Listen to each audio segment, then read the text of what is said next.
segon dia, 12 hores de desfilades per davant i centenars d'idees originals per omplir l'armari. Anem ja cap a l'Àgora. Marta Ventura, bon dia. Qui puja avui a la passarel·la?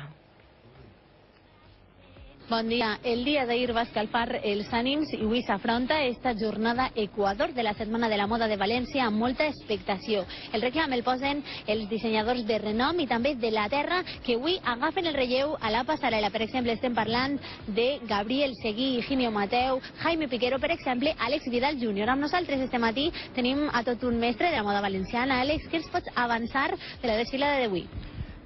Hoy desfilan una cantidad de diseñadores totalmente noveles, me refiero por ser la primera vez que desfilan con nosotros, y gente de fuera, que es lo importante, que haya gente de toda España.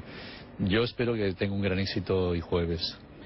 Molt bé, moltes gràcies. Les desfilades comencen a les 11:30, però no tot és passarel·la. Els 4.000 metres quadrats de l'Àgora donen per a molta. Hi ha programats durant tot el dia moltes activitats, exposicions i també performance per a tota la gent que els vulgui acostar. Està previst que durant els 3 dies arriben fins a més de 25.000 persones. Si vostès volen seguir les últimes tendències des de casa, els informarem des d'ací. També poden estar connectats a la pàgina web de Radio Televisió Valenciana.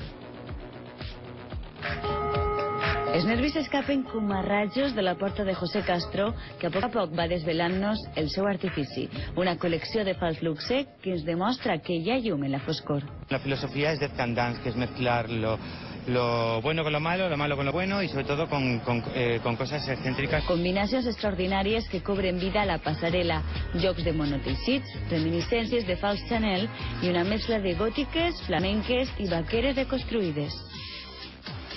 Ràpidament canvi de perruqueria i maquillatge per a convertir-se en la dona fina però salvatge de Zazo Ambrul. No lo quieren excesivamente negro, le quieren dar un punto de luz más en el lagrimal. Estos dos dissenyadors catalans proposen un joc amb pell de cabra, cuir astracanian, així ens mostren el costat salvatge que tots tenim a l'interior. L'última desfilada la protagonitza Juan Andrés Mompó, que continua amb l'aquarel·la fosca que inunda la pròxima temporada tardor-hivern. Ajudat del centre, dibuixa siluetes circulars.